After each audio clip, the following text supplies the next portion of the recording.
Up the mic, and one by one, people who want to talk can come up here and talk for about 5 minutes or so. The first person we have up here tonight is the great Mike Reiner. Again, thank you for being here. We really appreciate it.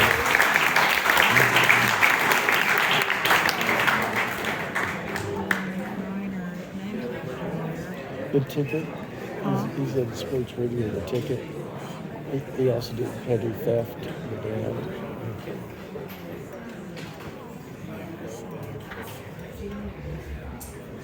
Thank you, Jeff. Good evening. And thank you for being here tonight. I'm Mike Reiner. I'm a local radio guy. That's it. Nothing more, nothing less. And there are going to be a lot of people who talk that know Mark Lee a whole lot better than I ever did. But there won't be too many, I'll bet, who have known of him longer.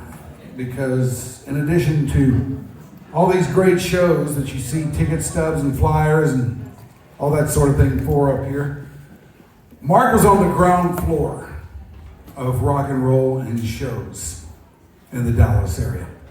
When I was in high school, I had a band and it was not real good. Didn't play a whole lot, played some, not a ton or anything, but we looked up to bands like Kenny and the Casuals, and the Sensations, and the Novas, and the Bricks.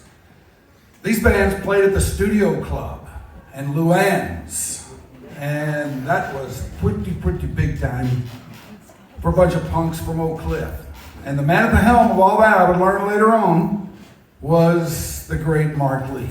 I believe Mark Lee managed Kenny and the Casuals at least for a little while, and Kenny and the Casuals had radio hits and everything. They were pretty big time as bands like that went. And I believe he was the man at the helm for them for a good part of their existence. And then, as you can see, he branched out into bigger, better things with 462, the Hot Club, and all the other things that you see up here. Now, like I say, I didn't know him very well, but there is one thing that I do know about. And that is that when it came to the local music scene, Mark Lee gave a damn.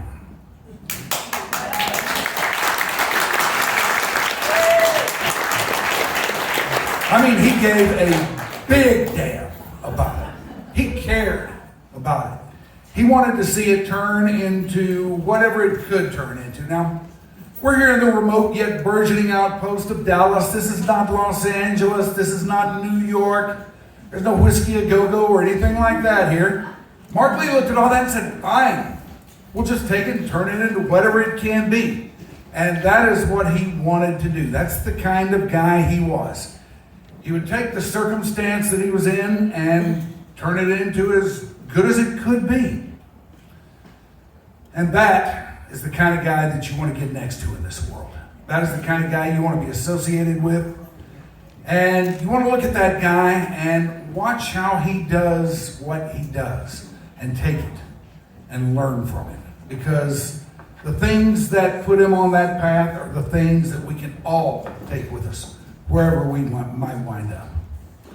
Mark was a great guy. We're all going to miss him. Thank you.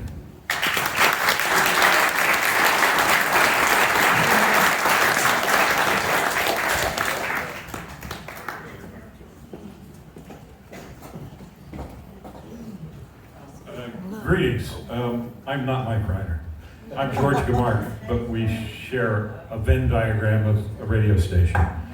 I first met Mark, I think about 1978, when he was reissuing the Kenny and the Casuals album, and without hustling it at record fairs. And I was into garage bands at that time, and the new punk stuff that was going on, and it appealed. And then a couple of years later, in 1980, I finally arrived at the zoo with my odd little show playing odd little records. And it was the same sort of garage ethic that Mark had been dabbling in with Kenny and the Casuals. And it resonated, and next thing I know, he's starting a club, and he gives me a call, and Mark and Danny in 462, and they've got the Hot Club, and we're going to start booking, unusual bands like what you're playing. Will you work with us? Yes. And so I was there pretty much every night doing this sort of thing and getting heckled by my friends.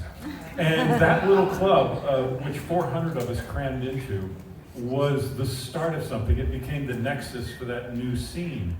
We had zeros, we had DJs, now we had the Hot Club, and the Hot Club actually had the backing to start booking in. I mean, if you can imagine in a little club, 400 people could get into, they booked the Go-Go's, they booked the Stray Cats. I mean, these bands would be in gigantic venues just a couple years later. They booked Ultravox in, and the band and their equipment took up half the stage.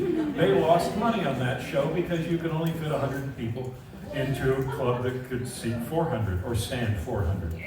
It was a lot of fun, but economics got in the way. The Hot Club wasn't exactly making a lot of money, so 462 started branching out and set their sights on, what can we do to make a larger noise with some of these oddball bands? And next thing you know, they're booking into the Bronco Bowl. And then they're booking into, Texas Stadium or Reunion Arena. And they're booking into large places. And they're also putting stuff into the Arcadia and what have you. It was all about the music, and there was always a place for the road bands and the local bands and the local bands and the bands you never heard of. Mark was such a decent guy to deal with. I never heard him shouting at anybody. I never heard any band talking about how they were done dirty, and that was something that was pretty common in business. So he was a remarkable guy with bands, and in those early days, I would get a call, and it would be Mark, and he was driving a band to the radio station, and they would sit out in the parking lot while we did the interview to promote the show that was coming up the next day, or the next week, or what have you. I treasure those days, and wish they could have gone on forever, but they are little magical times, and we enjoy them when they happen, just as we enjoy the people that we know who are part of those magical times. So I've been doing entirely too many of these sort of functions the last 4 or 5 years. So if you've got any people like me that are beginning to age, take care of us, because we want to share those stories with you and let those people know what they meant to you. Danny, thanks for those shows. That was a lot of fun. I haven't told you that in a while. And whoever else is here, love you all and love that guy, and gonna miss him lots. Thanks.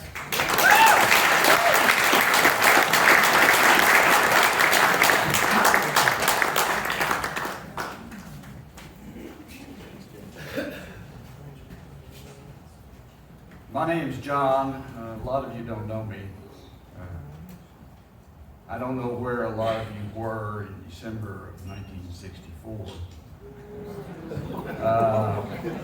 But I can tell you where I was, and I can tell you where Mark Lee was. Everybody in that week, I don't remember the week, was the week the Beatles were on Ed Sullivan. I came home from the drag races with a friend of mine, sat on a stool in my room, black and white TV, watched the Beatles and thought, amazing. Mark Lee's mother apparently walked into his room. He was watching the same show and said, I've just come from a party where I've seen a better band. Really? Well, that really was the start. The band she saw was the Ken Daniel Combo, which to this day I'm not sure exactly, besides Kenny, who was there. Because it wasn't any of the people who became the Casuals. We were all just playing pickup stuff out of high school at the time. But we all got a phone call individually, because Kenny gave him our names, and he said, I want to be a manager. I want to be a band manager. We thought, well, not much to lose. By early in '65, he had us in blue jackets, white pants, black and white saddle Oxfords. And we had become Kenny and the Casuals. We made a few records. Cellar Studio, which doesn't exist anymore. They weren't very good, but they were okay. We made a couple more records that were okay. Never sold many. We opened the studio club in the summer of 1965, and that's when it really all got started. We recorded Journey to Time, which was the only song we ever made that got a lot of airplay, or at least, I say a lot in terms of fact, none of the rest of them got much airplay at all. And suddenly we became at least a local sensation. The members of that band were Kenny Daniel, who can't be here tonight. He is very ill and has been ill for some time. Jerry Smith is here tonight. Jerry Smith is the lead guitarist. Jerry, stand up.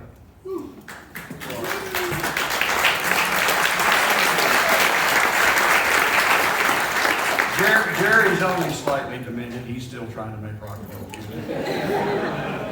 Lee Lightfoot was the bass player. Lee's not here. I'm not sure why, but he's aware of it. I was the drummer, and a guy named Paul Roach, who now lives in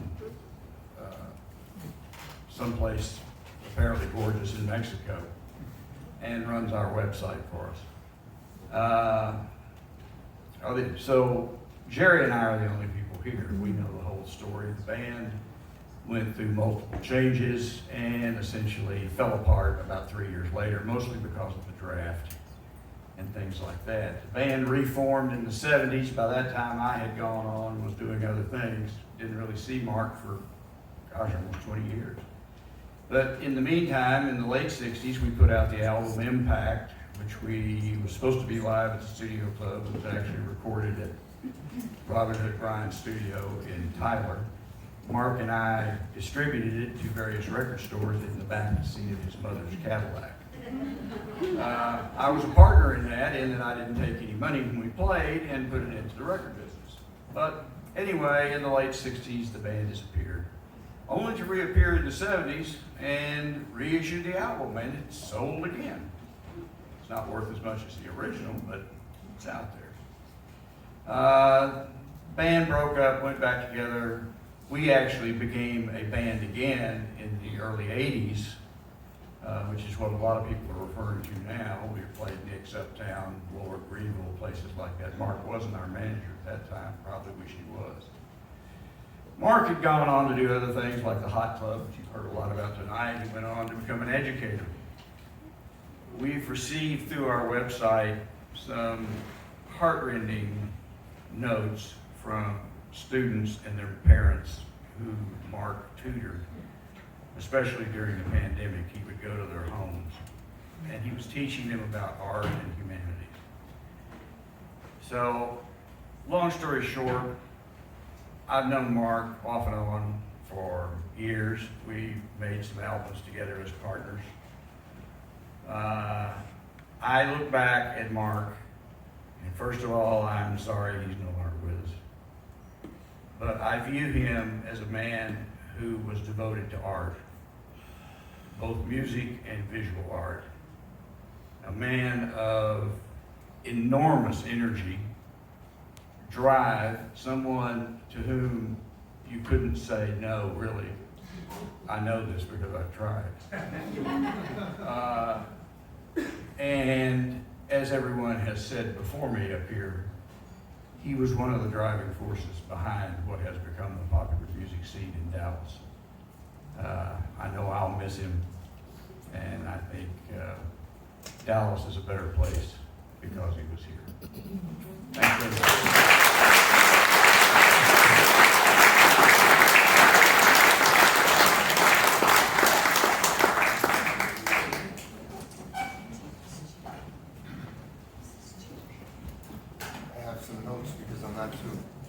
Extemporaneous speaking, kind of obvious that Mark Lee touched an awful lot of lives here in Dallas.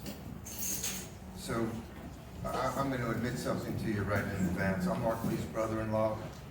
I know Mark because my sister had the good sense to marry him. But I do know this also, that whatever I say up here is not even going to be close to enough about Mark. So my first introduction to Mark, I met him shortly after my sister Linda met him in London while she was at the School of London Film and Art. I was entering college about that time, and that was back in the mid-70s. A lot of you don't remember the mid-'70s because you weren't born yet. And others of you don't remember the mid-'70s because you partook in the recreational activities that were so prevalent. But back then, bands from all over the States and England and Europe were playing literally every night in clubs and venues in New York City, which is where I'm from, and in North Jersey, which is where my home was at the time. At places like the Bottom Line, Village Gate, the Other End, the Fillmore East, the Academy of Music. I was just a huge fan of rock music. So when I first met Mark as that young college student, we had an immediate common bond in our love of music. And while I was busy trying out the new albums, trying to catch live shows while I could, Mark and Linda were in the thick of the music scene, photographing bands as they traveled the country, documenting rock shows by people like Eric Clapton, Rolling Stones, Van Morrison, Faces, I can go on and on, Texas's own ZZ Top. To me, Mark and Linda were living the life.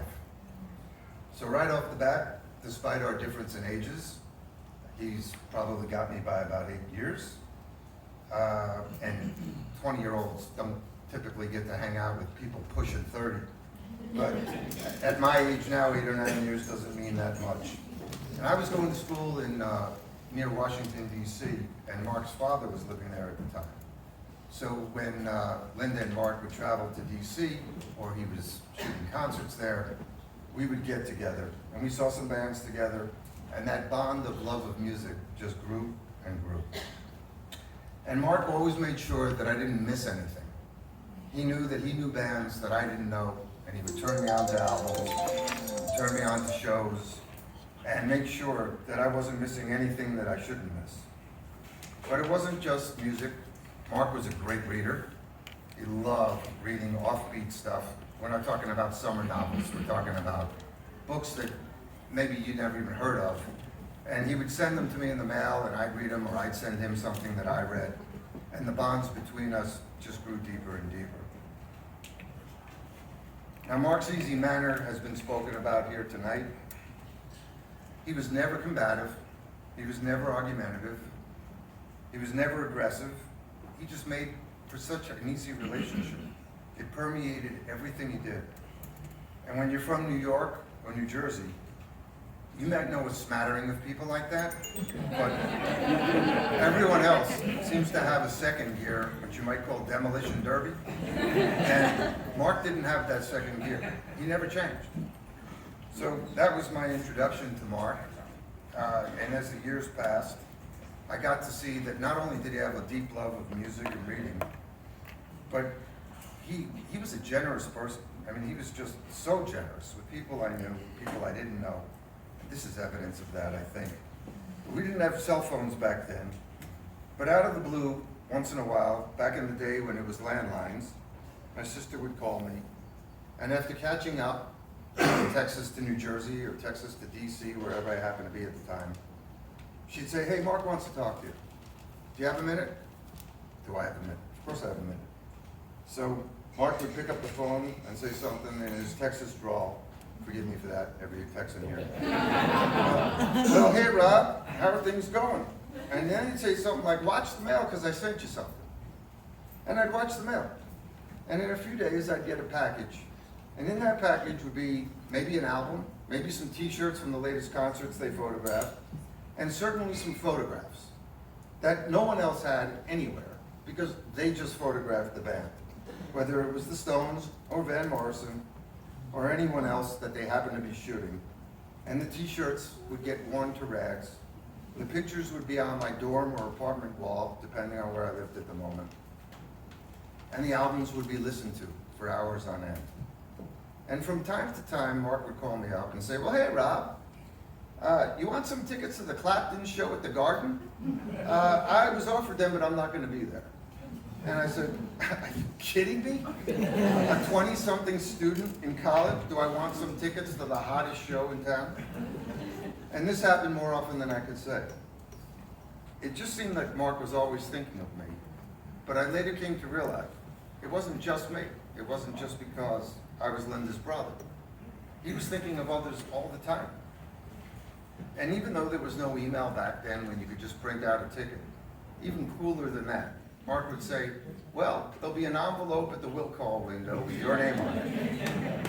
And 2, maybe sometimes 4, tickets would be there, and they were never nosebleed seats.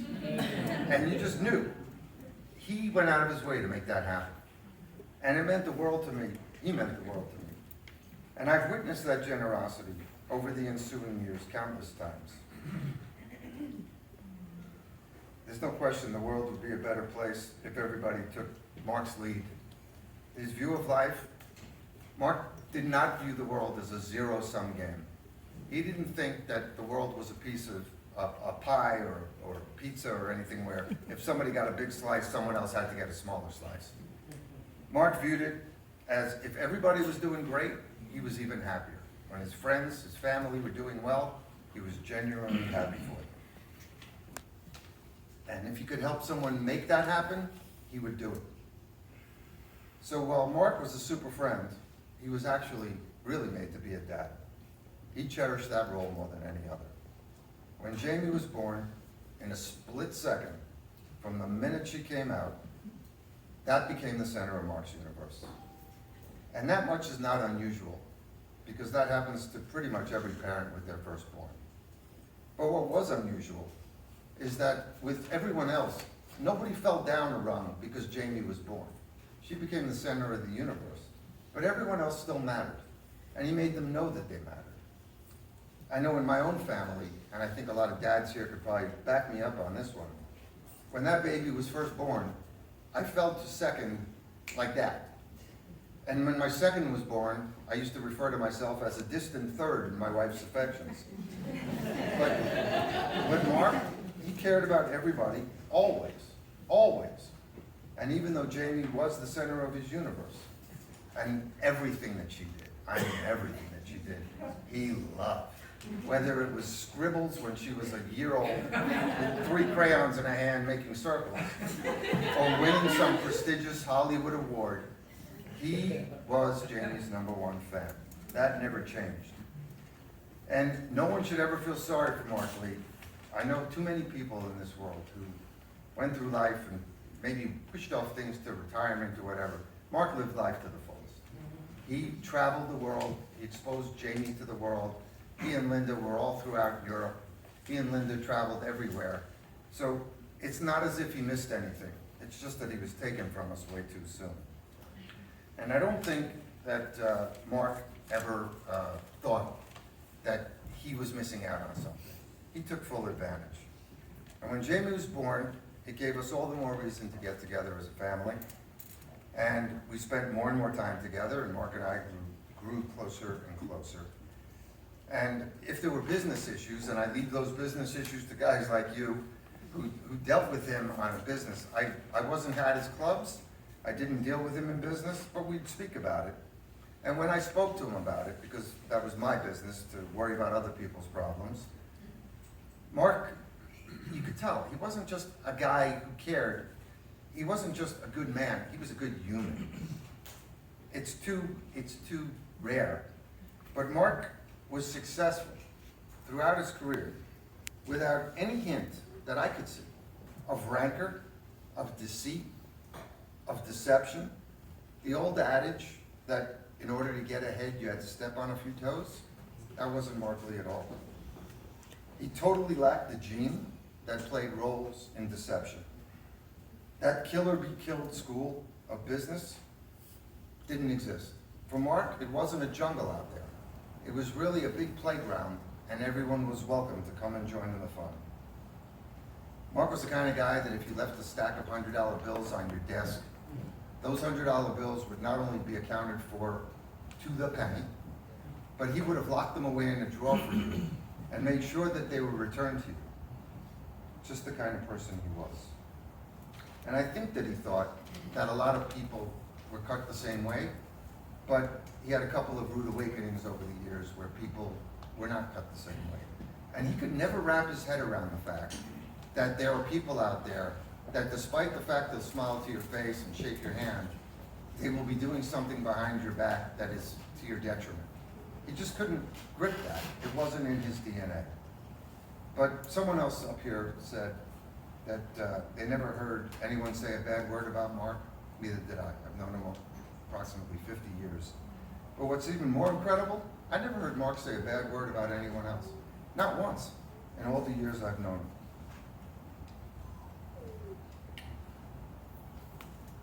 So I just want to tell you that when I would come to Dallas, which was more frequent when the kids were younger, wherever I went with Mark, someone seemed to know him.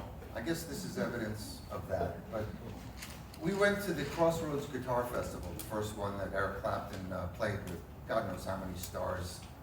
Jimmy Vaughn was there, and Buddy Guy. Just about every guitarist of any stature showed up for Clapton. And there we are at the Cotton Bowl. And it's just a sea of humanity. And somebody would stand up 55 rows away and go, "Hey, Mark Lee." And they would work their way through the crowd over just to come and say hello and shake his hand. And they were genuinely happy to see him. And I saw that everywhere in Dallas. We'd be in a restaurant and someone would go, "Hey, Mark Lee." So Mark touched a lot of lives.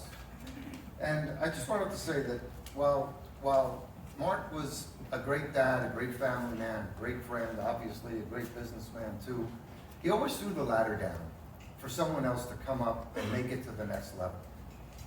And I just think it's so fitting that when he left the club and promotion scene, left photography behind, he became an educator, he became a mentor. It couldn't be more perfectly written by a Hollywood screenwriter. And what is he teaching? Humanities. Because Mark wasn't just a great man, he really was a great human. I am going to miss the sharing of the reads, the sharing of the films, and the YouTube clips that we would send back and forth. And, well, I really don't have any words for the hole that Mark's absence leaves in our family. I just wish he had another 10 or 15 years to share with us.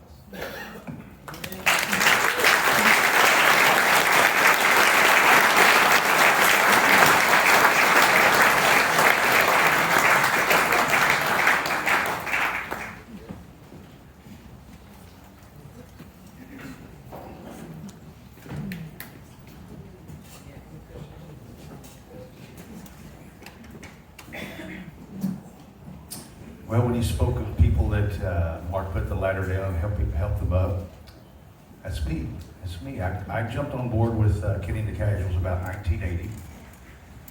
Brother Jerry Smith moved to bass guitar, and I became the guitarist. And Mark was responsible for my very first and only musical tour around the country and stuff. And I saw him probably about a month or so ago. Jerry and I were playing at Nate's, and I introduced him to some friends of mine and I said, "Hey, this is Mark Lee. He's used to be the manager of Kenny and the Casuals." And he goes, "Alan, I'm still the manager of Kenny and the Casuals." So he's still my manager. Anyway, we were working on a DVD kind of to document Kenny and the Casuals about 5 years ago at the Balcony Club. And who else would, introduce the thing except Mark Lee? So we had Mark Lee come and introduce the Kenny and the Casuals DVD that still hasn't made light yet, though. And after he introduces the band, there's a little interview that we did with him I would really like to share with you. And I think Gary's got it for us back there. Please enjoy.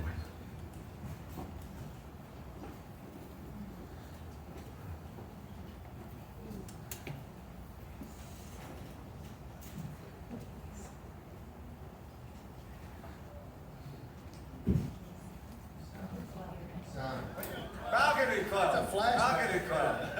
Okay, tonight we are recording, taping, filming Impact 2, okay? Let me say I've been knowing these guys a long time. 1965, February of 1965, there was this small apartment club over on Webb Chapel Road. What was the name? La Fontana? Something like that. And quite honestly, I was a senior in high school. I had the best time of my life that night. And I said to myself, this is what I want to do my entire life. And I did that, okay? Yeah, so, these guys changed, all right? The fact that they changed many of the people here in this room tonight, okay?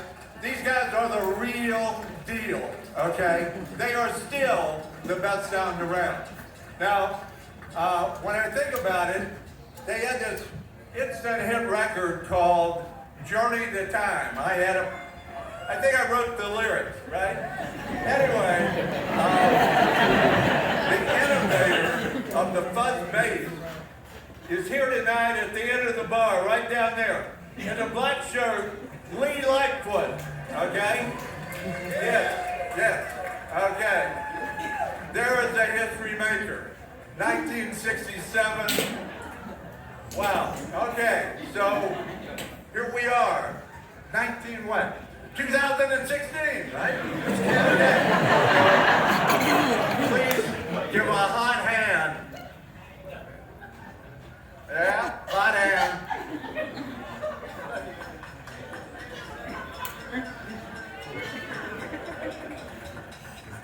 To the one and only Kenny and the Casual. Thank you, Mark.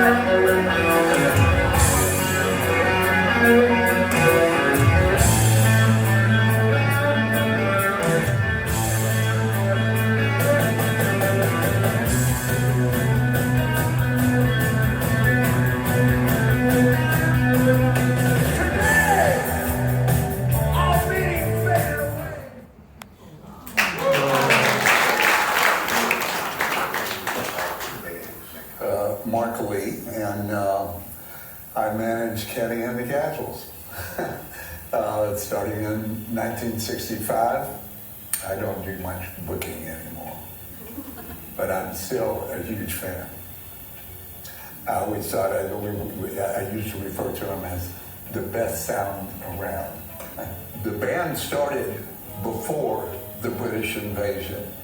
Once the British invasion came forward, I had trouble keeping them in suits and Oxfords. You know, I just thought the band looked better in suits, and it was a good presentation. Something to talk about, something out of the ordinary. There used to be a shoe store all over Dallas. They had hundreds of locations, I'm sure. It was called Kenny's Shoes, and they ran promotions, Kenny's Casuals, and of course they were referring to the Saddle Oxford. So that's sort of the story of the Saddle Oxford. My mother, it must have been the summer of '63, she saw the band play at a poolside party. Come February, we're crowded around the TV, I think, not the first appearance maybe, but the second appearance of the Beatles on Ed Sullivan. We were watching with the family, and my mother said, you know, I saw a band that's better than the Beatles. You know, and I said, well, who? And she said, well, and she gave me this card. I still have it somewhere. It said, Ken Daniel Combo. So anyway, I stuck it in my wallet and that sort of thing. The first band I ever booked didn't show up for the gig, so I thought that's the end of my music career. In February of '65, my father and an associate of his, they had this apartment complex. I was a teenager in high school, and he said, you know any good bands?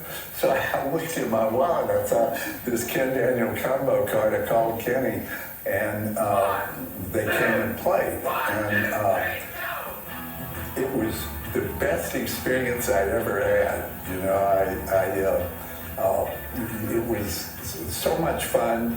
I thought, this is what I want to do. You know, I just want to be involved with this.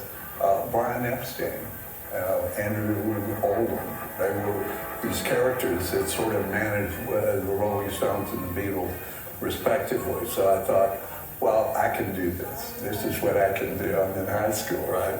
I don't know any better. There's no guidelines. There's nobody doing this. I encountered them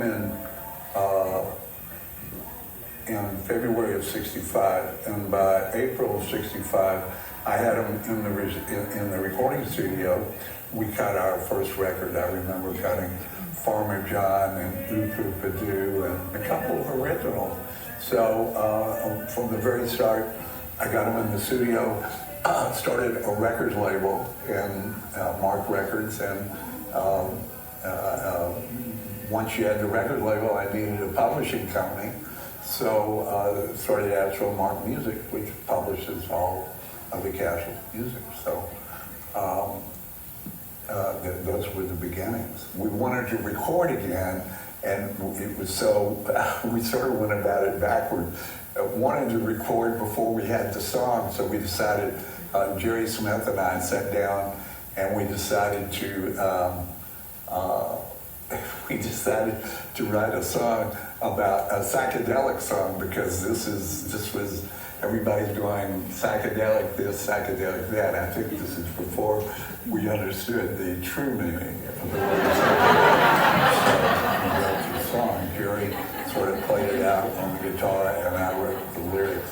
I think Lee Lightfoot overheard the melody and the words.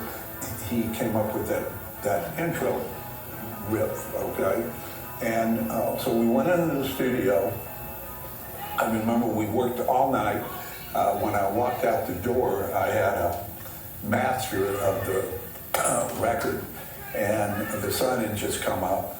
So I thought, I don't know why, but I thought, I'm going to take this down to KLAF right now. And I had made a friendship with the morning DJ, Jimmy Rabbit. So I took it in, he said, let me see that. And he took it, he listened to that bass intro, and he went, this is a hit. He put it right, it didn't say it just to me, said it out. He said, I just came across the hit, put it right on the air, and it was, he said, you gotta leave this with me so I can play it all day. And I said, fine, you know, and then, of course, I had to, rather than go to sleep, I had to go scramble to get this thing pressed and get it into the record store.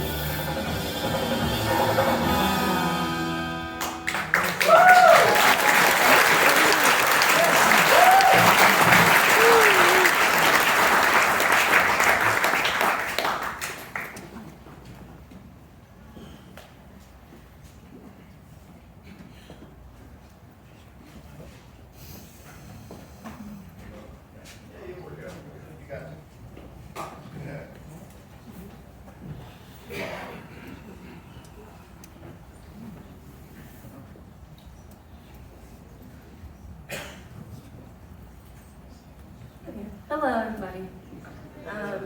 I'm Victoria Lopez. I was a student of Mr. Lee's, and I didn't know him obviously as a music producer, this big time guy in the music industry.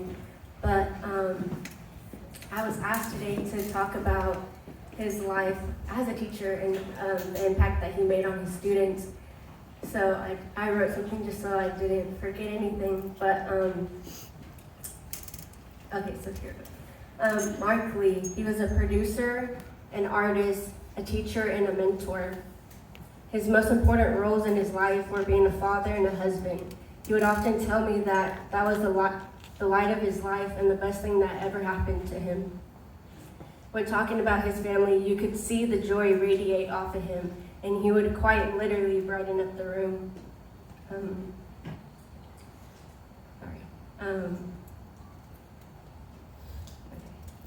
In the middle of my sophomore year of high school, I got to the point in my health that I could no longer leave my house.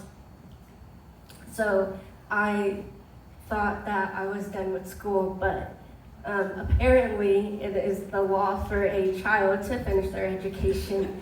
So I needed a teacher that was willing to come to my house after 8 long hours and teach me for an additional 2 hours. And when they told me that, they also told me that Mr. Lee was the first one to volunteer.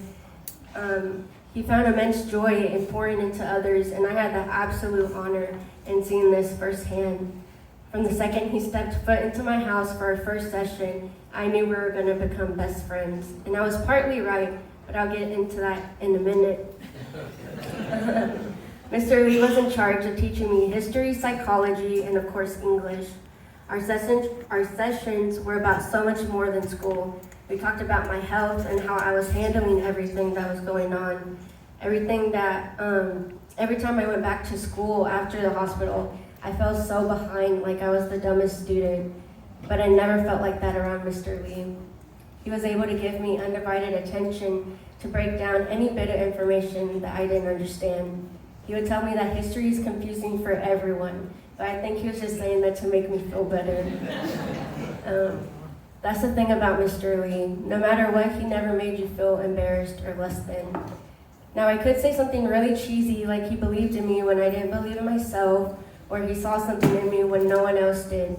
And he did, but that wasn't my favorite part about him. The times he would play fetch with my dog while I was doing an assignment or reading, or when he would look at pictures on his phone of old trips that he took, or when he would catch his head after he dozed off while waiting for me.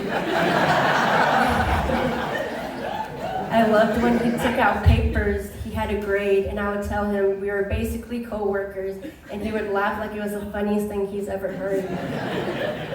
One time I had to watch a video for English, but I couldn't hear anything except very, very faint whispers. Well, I later found out that it turns out that the iPad that was playing the video had connected via Bluetooth to his hearing aid.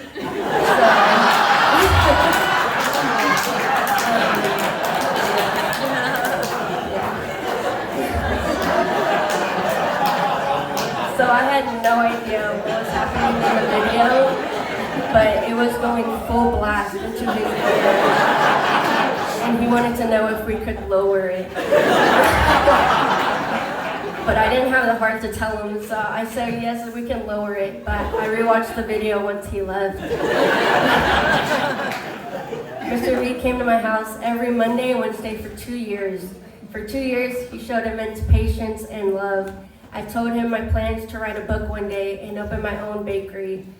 And in perfect Mr. Lee fashion, he would tell me that he had no doubt I would make a name for myself.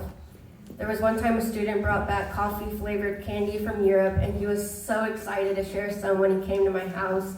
And we ended up talking about different coffees for 30 minutes. Those small moments when we would forget he was my teacher and I was his student were my favorite. In those moments, we were just two best friends who could talk about anything. Of course, we always went back to the books, just to be clear. The first time I went back to school, I was so anxious, and he knew that. He asked me to go on one of the infamous art museum field trips so I could ease into everything. Immediately, I said yes. Once we got there, we walked around, and he was showing me his favorite pieces and the history behind them. Going back to what I said about being partially right about us being BFFs, I say partially because it did not take long for us to become family.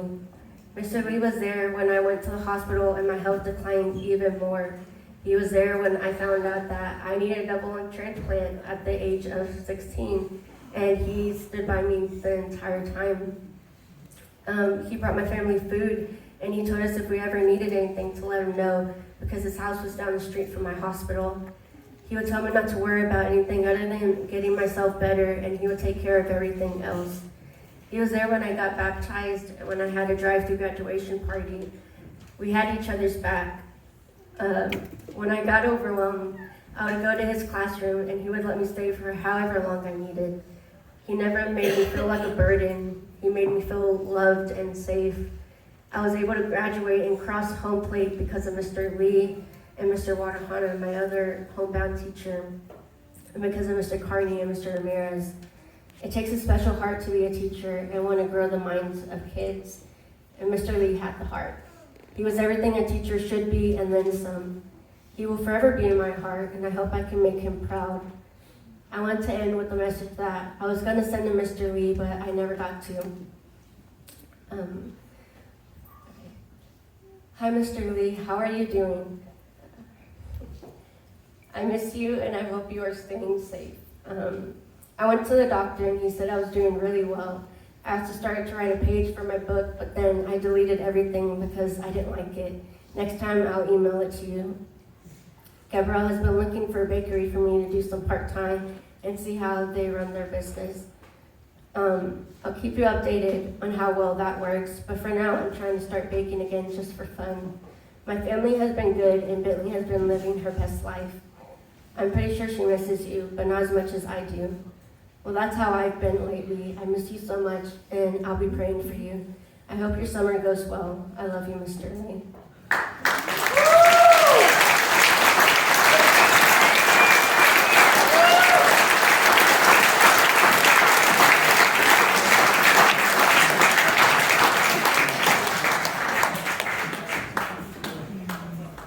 Wow. You know Victoria. That's amazing.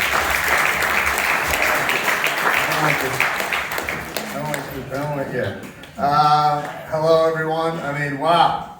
Look at all these people here. This is amazing. From Mark. Yeah, give it up for Mark Lee. Great father guy. Right? Right? Right? I was Mark's son-in-law. And so it's funny because like I know Mark the past 10 years.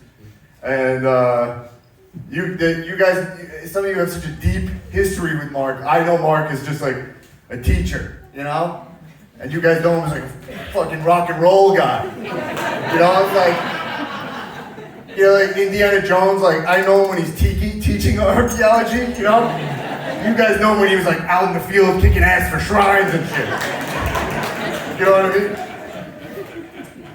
Mark was, I absolutely adored the man. He was like the nicest, sweetest example of a man.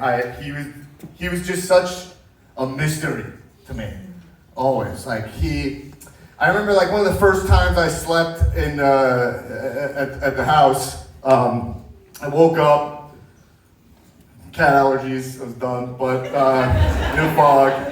Not a cat guy, you know, you're married to cats. And I walk to the kitchen table, you know, like you do. And I go to the kitchen table, and Mark is just sitting there reading like a 6-inch art literature textbook, like it was Harry Potter. It's like turning the page so into it. I'm looking at it, it's like a textbook from school. What? The guy was such an intellectual. It was insane. One time we went to go pick up breakfast tacos. We're in the car, and he's like, you know, Dan, I think I figured out what my religion is.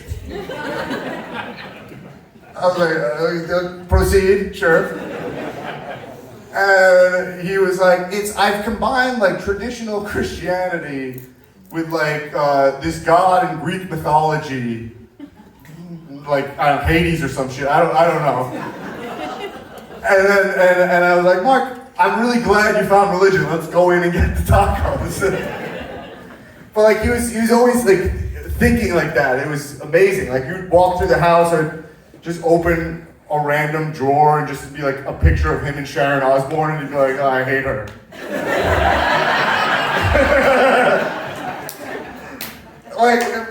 But he was just a guy petting a cat on a table. Mark was like almost like annoyingly charming. Like he's just so sweet. Like I'm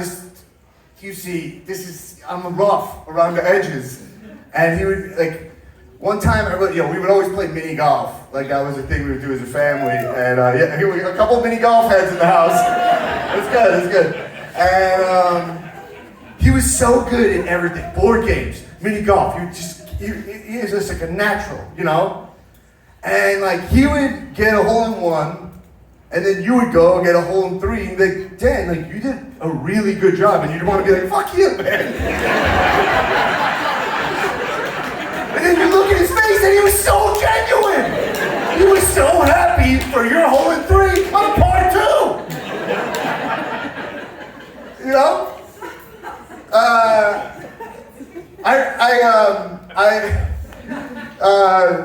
This is amazing. So Mark had trouble hearing towards the end of his life. What are you laughing at, you assholes? bad people, people are going to hell. Well, you know, Mark's God is going to look down on you. Both of them. But so, when I was going to ask my wife to marry me, I was like, all right, I'm like, this guy's Southern, you know, I'm from Long Island, we don't do it, you know. We don't have any traditions. But, she's like pasta, I don't know. But so, I was like, all right, he's a Southern guy, so I gotta like ask him permission, right? But he couldn't hear. And in the house, like everyone was always crowded around each other. So I was like, I had to find a time in a 3-day trip to pull him aside to be like, excuse me, Mr. Lee, can I ask your daughter's hand in marriage? Which is, you know, and I couldn't do it. So I talked him into like going on a hike on the Katy Trail. That's what it's called, right? The Katy Trail? You guys, you only like mini golf? Not the Katy Trail. All right. And so I said, so I got him on the trail, but the trail was also crazy loud. And so we're walking, and I'm like, finally I'm like, Mark! Mark! I would like to have your daughter's hand in marriage. Now, no response. no response. Which, that's like, it's like striking out, you know? It feels very weird. And then the next time I made sure he like looked at me, I kind of did like, it was kind of off, I did like a little bit of a, like a little bit of a pivot so I could look him in the eyes romantically. And then I said, Mark, I would like to ask Jamie to marry me. And then he said, you know, I really like what you and Jamie are up to in LA. And then I just didn't ask him. I never asked him. So I don't know if I even had permission.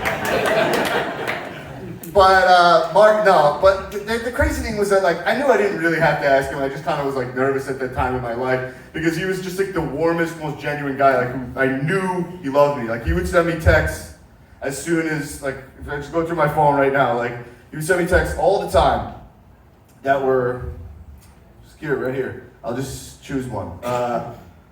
Listen to your podcast yesterday. It was rocking. Thoroughly enjoyed it. You really, really have it down. We're big damn Black fans in this house. out of nowhere, this guy would hit you with texts like this all the time. I mean, I can read them. There's a million of them. He was just such a genuine, kind-hearted, like supportive person. I can go on forever talking about him, but the last thing I'll say is just one thing I truly admired about him as someone who is an artist and is pursuing creativity. The support he had for his daughter and her dreams of becoming an artist. I mean, there's no it's not a surprise that she's rocketing to fame and success, and I always admired that about him, and I always thought he kind of had that for me as well, and I love the guy. I'll never, ever forget Mark Lee. He's one of the fucking greats. Thank you guys.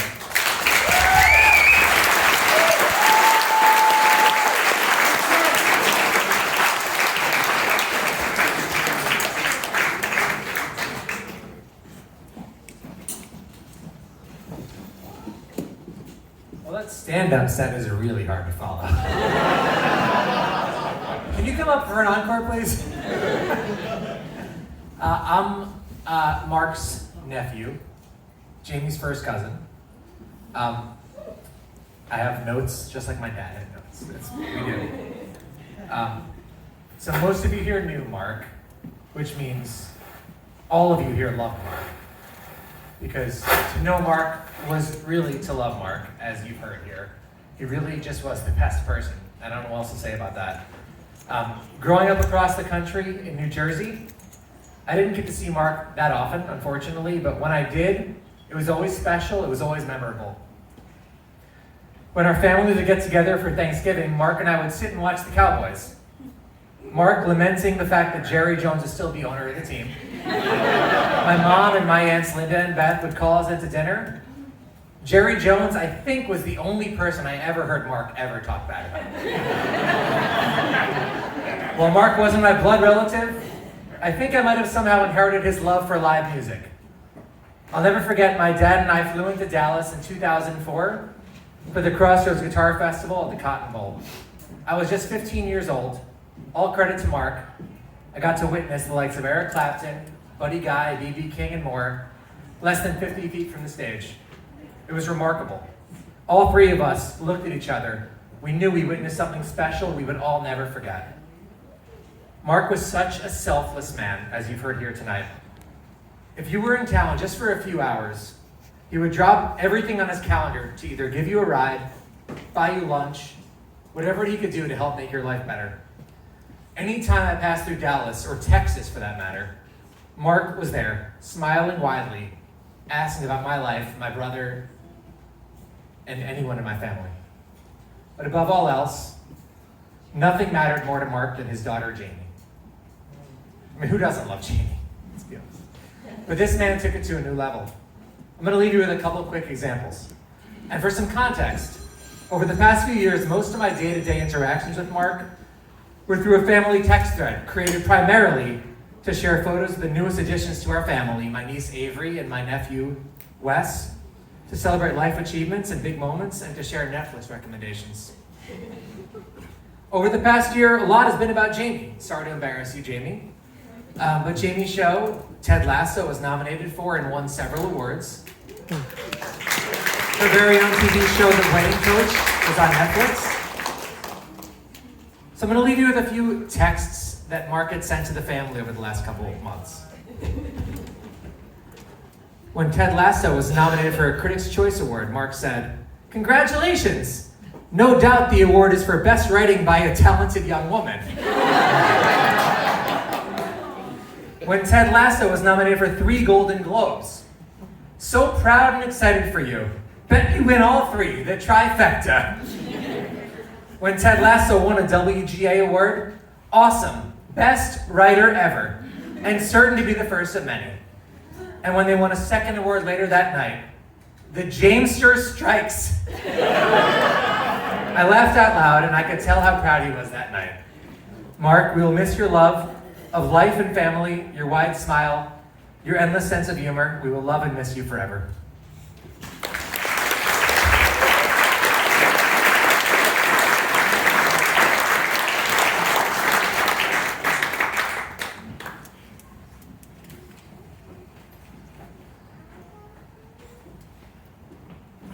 Hi y'all, I am Tess Lee. I married Mark's brother Gary, and there's kind of a degrees of separation, but it's kind of more like the opposite of separation. So, and when I met Gary, it's because we had a wonderful dear friend. We knew together, and we'd go to the R81s. Do y'all remember that? R82s. I've unduly dated myself. And so our friend introduced us, and as you can well imagine, all of our dates were concerts with the wonderful tickets, courtesy of Mark and Linda. And it was one of the first things Mark ever said to me as his brother left the car is to say that his brother was a special guy, and his heart needed to be loved. And that was Mark looking out for his brother. And I will say that, in the life of a family, there's a presence. And I have a great, big, huge family. Gary has his brother, cousins, and primarily his brother. And Mark, he just would be there. So my boys came, Isaac and Marco. And Mark was there. Marco had his too. Mark is there. Marco has an emergency visit to ER. Mark is there with an injury to his hand. Who would have thought that? But there's Mark, life of a family. He's my boy's uncle. We named my son Marco Lorenzo after Mark. I had to give it the Spanish Spanish language twist. But the Lorenzo came from Florence. Gary and I were there in our honeymoon, and I was just in love with Florence. And I just find it so wonderful that that's one of his favorite places.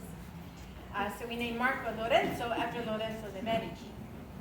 So when I think of Mark, I think of Italy, I think of sun, and I think of uncle, and Jamie, going into their home, and oh my gosh, they're the dotingest parents.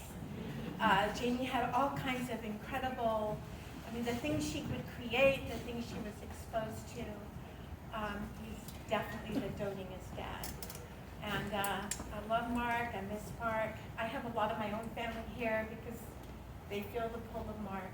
And so, my Akers family and the Gary Lee family, from whom I won't presume to speak, we send our love to Jamie and Linda and Mark. Thank y'all.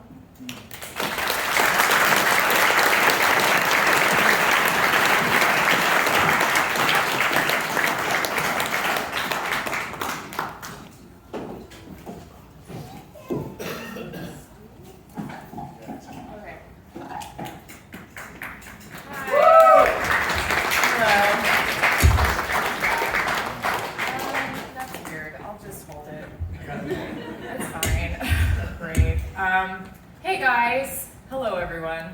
Oh, that's fun. Yeah. Thanks. Oh, thank you. That's so nice. Thanks. Okay. Wow, my stage hands, everybody. Hello. Hi, thank you so much for being here. Clap it up for everybody who's gotten up here and shared their beautiful words. So special. I'm Jamie. I'm Mark's daughter. I'm actually just gonna hold this. I know there were a lot of stool options brought to me, but I'm just gonna hold this. I wrote this today, very frantic, and yeah, it's been so we'll see what I wrote. I recently heard this podcast about how the human brain loves a narrative. If we see two square edges, we feel compelled to be like, it's a table. We attribute who we are to people too. If it weren't for my 6th grade gym teacher, I would never have joined my company's kickball league. That's actually not true. Maybe you just joined it because you needed to stretch your legs after work. You never know why you are who you are really. You didn't become who you are because of any one person. It is true, it's actually scientifically true. But in my case, I owe a lot of who I am to my dad, and it's not just because I'm hungry for a narrative. He was just organically influential. He was a self-starter, and he taught me that whatever pipe dream you have is actually just a regular dream, and it is achievable. When I decided I wanted to do stand-up, my mom told me, do not do that. You will not have health insurance, and that she didn't speak to me for 3 full days. Which, granted, Mom, fair concern, I understand. But my dad was like, Jamie, just go for it. You're not sick, you'll be fine. He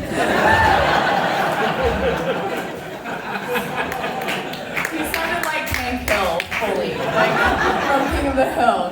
Oh, I like that, it's pretty good, it's pretty cool.